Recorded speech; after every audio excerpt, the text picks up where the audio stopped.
In this video, I'm sharing with you why I've learned to love rejection and why you should too.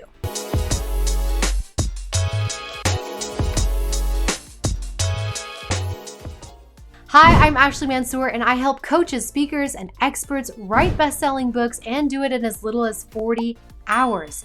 If you're somebody who aspires to write and publish a book, well, you're in the right place, my friend. Let's get into it. When it comes to writing that very first book, this is especially for those of you that have been wanting to write a book for a while, but you've felt a little bit afraid. Maybe you're not sure where to start. Maybe there's some imposter syndrome still working there. If that is you, this training is for you, and you're going to want to watch it, rewatch it. What I want to tell you is my journey of rejection, the things that I've discovered that have helped me, and hopefully it's my goal that this will help you in your journey as well. Because here's the thing. If you are planning to put your material and your books out there into the world, I have a spoiler alert for you. It comes with a whole heck of a lot of rejection.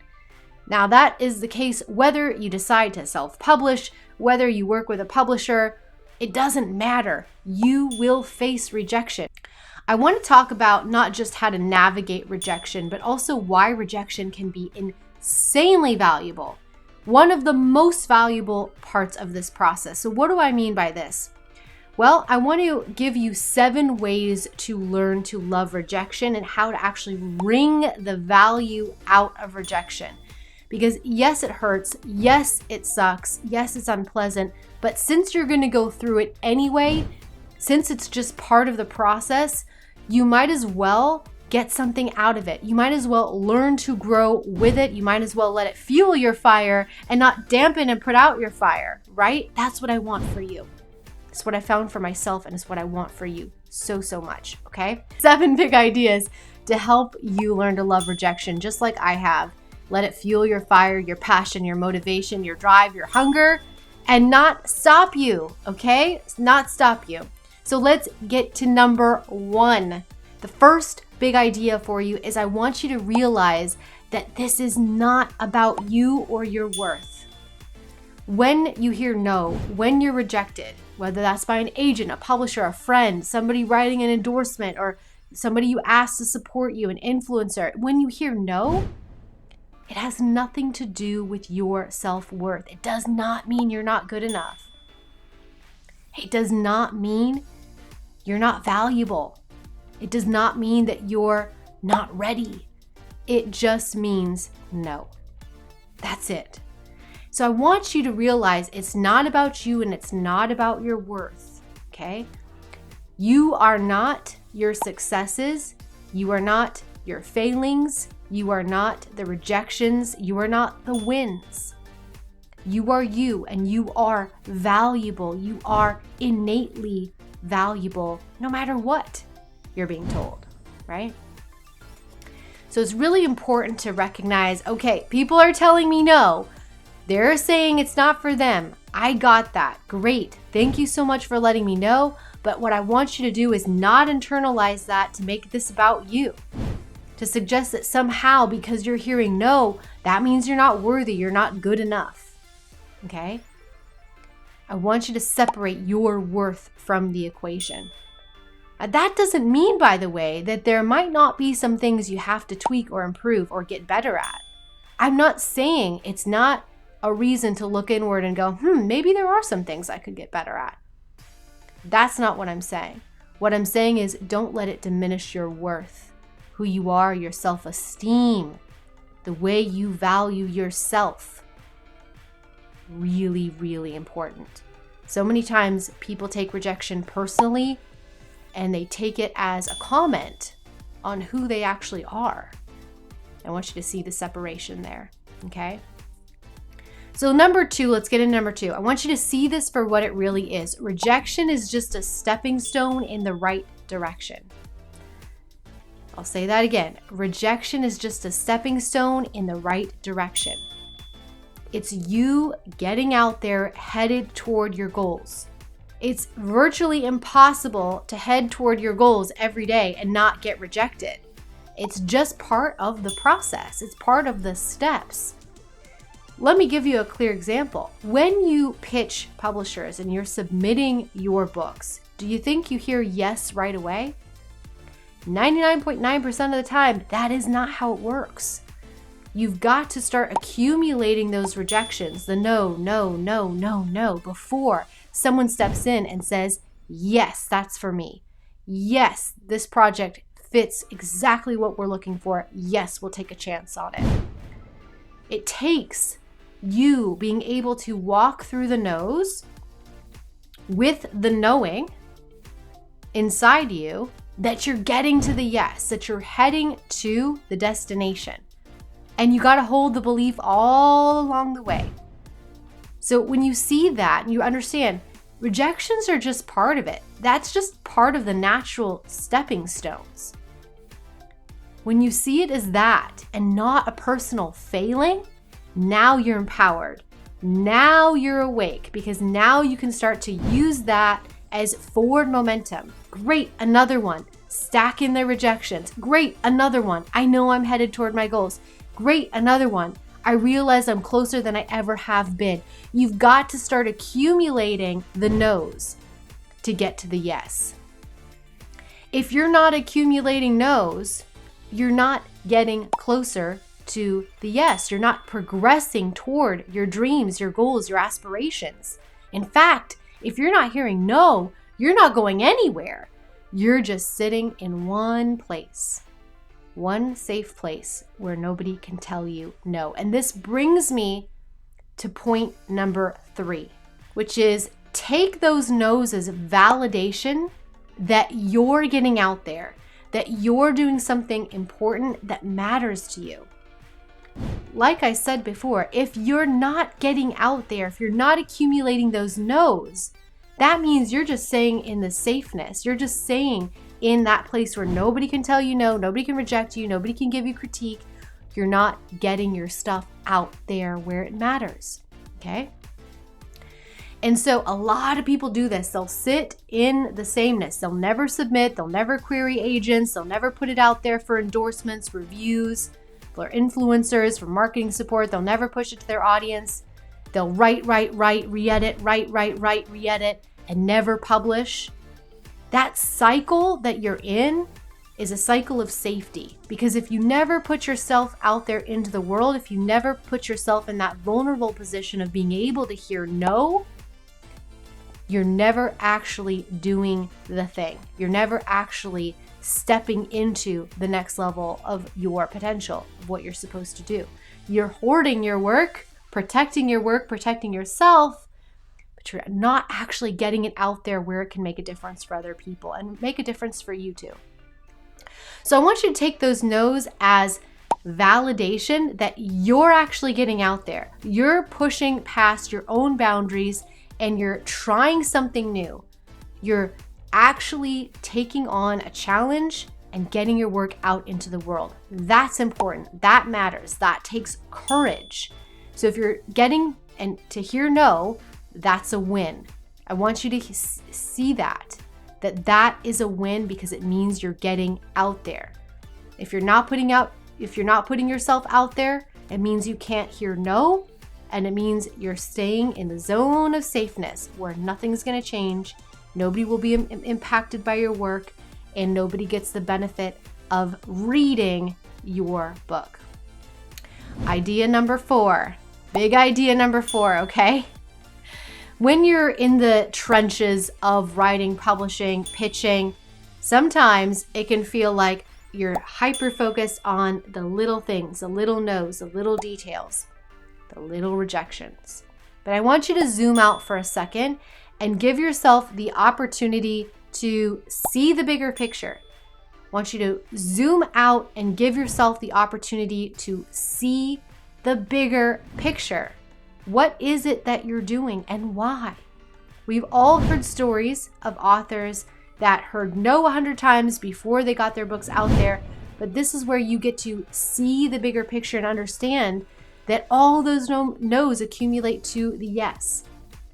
Okay? And imagine if they had quit. Imagine if, for example, we have heard the famous story about J.K. Rowling being rejected so many times.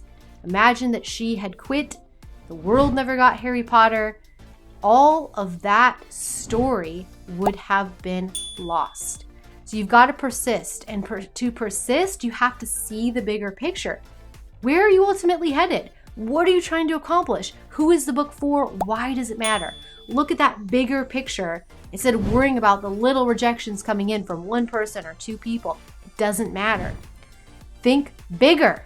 There are thousands, hundreds of thousands, millions of people out there that need what you have. And if we're only worried and hyper-focused about the opinions of a few, we're never going to get the book out there to the many that need it.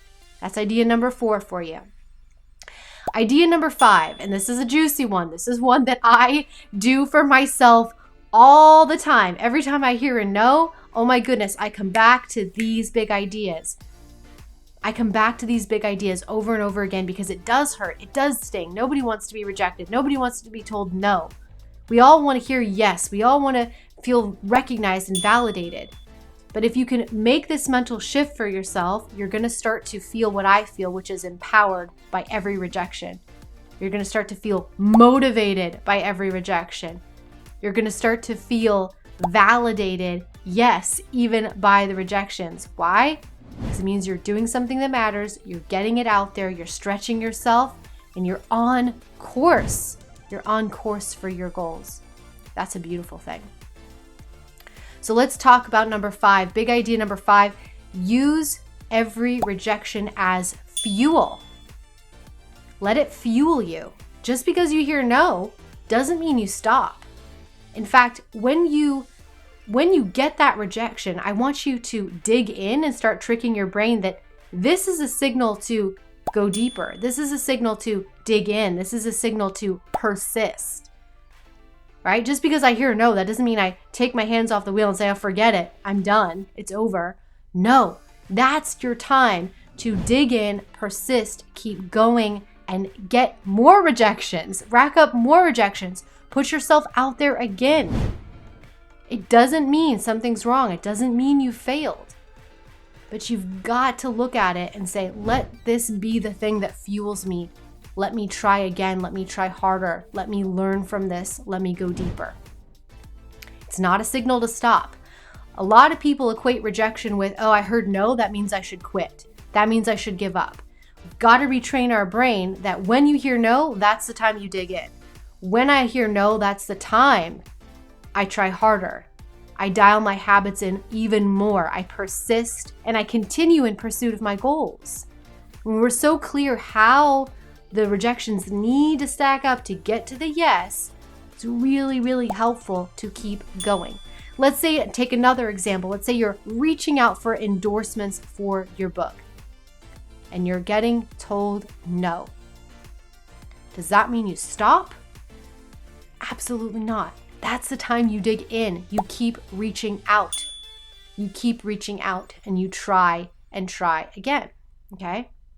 So I want you to keep going. I want you to collect those no's and keep striving even when it's hard. This is a mental game much more than it is anything else. Idea number 6, we're coming up to the end of our list. This is so important, and again, so many people don't do it, but I want you to learn from the feedback. When people tell you no, so many times they're giving you just a few sentences of this isn't right for me, and here's why. That here's why is so important and so powerful. I want you to look at that. What is it they're telling you? Because every rejection has something good to offer if you're willing to see it. If you're willing to look for it, you can notice, how can this help me? What is this person saying that maybe I could learn from? How will this sharpen my tools in my toolbox and make me even better at what I do? So I want you to take it on board and rather than be offended by the rejection, right? Like rather than let it hurt your feelings, instead get curious about it. I wonder why they're saying that. That's an interesting perspective. I didn't think of that before. So this requires you to be a little bit more detached from your work, a little bit more detached from your book, and to see it the way other people see it. They're not going to see it with the level of emotion and care that you have. Of course, you hope that they will, you trust that they will, but many people won't. And so you've got to take a step back and get really curious about the rejection. What do they mean? How can I use that? Is there something there that could actually help me in my business, in my authorship, in my career, right? How can I incorporate that feedback to get even stronger, to get better at what I do? So ask questions around this.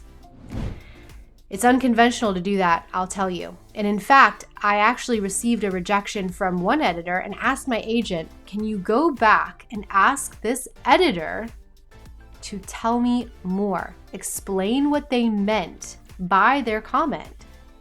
Ask them to extrapolate their one sentence piece of feedback so that I can learn from it. It's not a request you get often, but do you know what happened? My agent went back to the editor. She asked them to detail their feedback even more, and they did. They went and shared a big paragraph of feedback about it, which was so helpful for me because now not only did I understand their comment, but I could actually use that feedback to my benefit, to improve my pitch, to improve my content, and to get better clarity on how to be a better author, a better writer, a better coach going forward. That's valuable. Use the feedback. Use it as fuel. Learn from it. Okay? Now, number 7, let's round this out. Let's finish out strong, okay? There's so many things that you can be doing when you're getting rejections.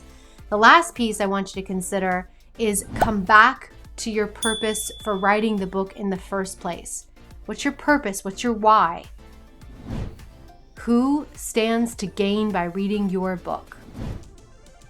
What does it matter? What's the importance of it in the world? Come back to your purpose statement. One of the things we do in my writing program, Book Accelerator, is we have our authors very early on in the process get clear on their why. What's their purpose? Why are they creating this book? Why are they pursuing this path? And by doing that, we give them an opportunity to get really, really dialed in on their mission, right? Come away with really a mission statement for the book. And the reason we do that early on is because we know these moments will come. We know the moments of doubt will be there and will show up. And the purpose statement, the big why, those are things that can actually anchor you back in when you feel like, oh my gosh, I'm drifting away from this. I'm like, why did I even think I could do this in the first place? Who am I to write a book? Who's going to want to read it? What if they don't think it's any good? What if they don't like me anymore once they read it? And blah, blah, blah, blah, blah, blah, blah, blah, blah. All the thoughts that spiral out and that keep you from your goal. So what you need to do is come back in, dial back into your purpose and go, no, this is what I'm here to do. This is what matters to me. This is my why.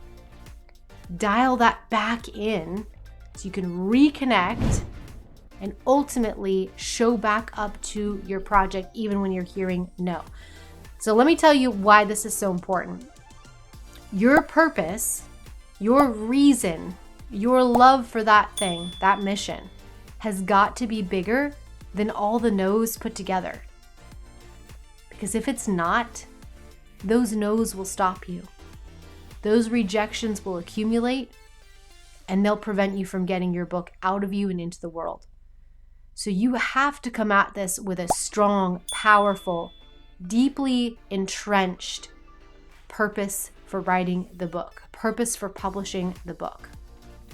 And the more that you're able to get that in place early on, the more that you will feel solid, that you will feel unshakable, even when people are telling you no, again and again and again. So those are my 7 big ideas for you. I told you we'd go deep. I told you it would be like these are big, deep ideas. And they come at the core of what it means to be an author, what it means to be a writer, to assume that identity and start taking yourself seriously as that. You know, one of the reasons that people don't show up for their books and commit to the process is because they don't take themselves seriously. They don't believe they can. It's not just about knowing where to start. It's about believing that you are the thing, that you are the author you dream of being before you actually begin. that inner knowing, nobody can take away from you. No matter how many times you get rejected, no matter how many times you get told no, nobody can take that from you. So this is why it's so important, and I teach the stuff that I teach. So through these 7 steps, this is how I've learned to love rejection. I think you should absolutely, listen and rewatch this training again and again because it's so important. And I guarantee you, no matter what book you're writing, no matter how you decide to publish, rejection is just part of the journey.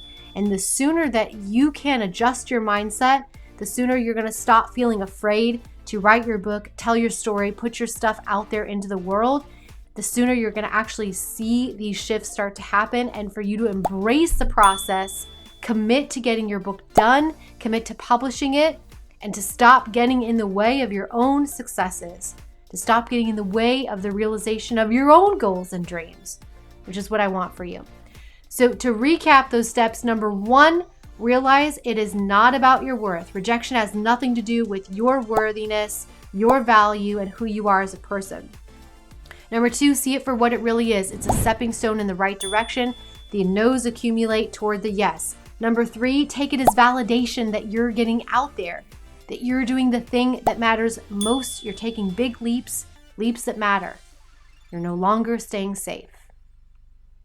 Number 4, you see the bigger picture. Know where you're going, and that way nothing that you encounter is going to throw you off. See that bigger picture.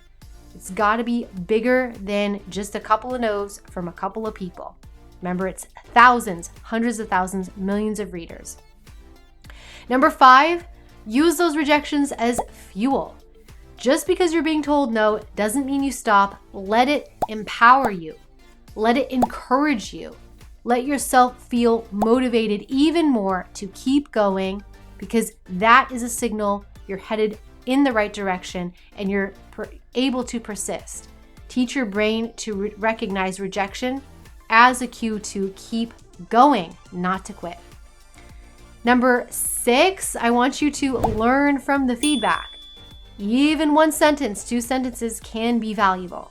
So when folks tell you no, ask them for feedback. Ask them why. If they don't tell you, ask them anyway so that you can find out and learn from that feedback. And number 7, as always, come back to your purpose statement, come back to your why. Number 7, get back in there and come back to your purpose statement and your why. You can't just let other people dictate your path. You've got to carve your own path. You've got to stay determined and fixed on your goals. This is the way great things get done. And this is the way you become the author that you desire to be in the world. That's it for today's video. I hope you found this helpful. If you did, do me a favor, like, subscribe, ring the bell to turn on your post notifications. And as always, make sure that you stick around because more videos are popping up for you right about now.